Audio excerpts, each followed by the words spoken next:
Dayana kabumina mah masing-masing barang darongkap kabumina ieu barudak ngayakeun musyawarah jeung ibu ramana nyarioskeun yen abdi mah kiai parantos gaduh mah ibu bapak ngan pasantren teu aya upami kaya kaikhlasan jeung karidoan abdi teh hoyong ngabantu kiai ngabangun pasantren.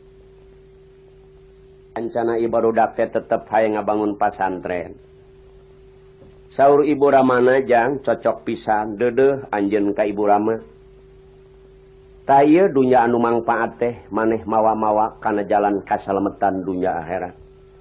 Sedengkeun jariah teh anu insyaallah teu aya pegatna ngocor jang. Iraha anjeun rek marangkat deui ulah higaning ratus dugi 1000 ku ibu jeung bapak dibelaan perkawis ngadamel pasantren majang. Anu akhirna pala hadirin putus musyawarah. Akhirna siap-siap nyanak deui kadaharan bekal anu kalintang seueurna. Nyanak artos masing-masing kangge ngabangun pasantren. Ieu barudak teh kempel deui anu genep. Telami gancang eta barudak arangkat deui.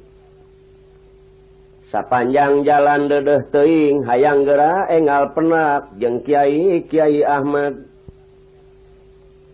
Tapi barudak di jalan ngarobrol we. Barudak ieu kadaharan anu dua bongsang mah urang bikeun we ka bapana Kiai Sugan Bageur. Bener euy. Anu akhirna dongkap deui ka pasantren. Assalamualaikum. Waalaikumsalam.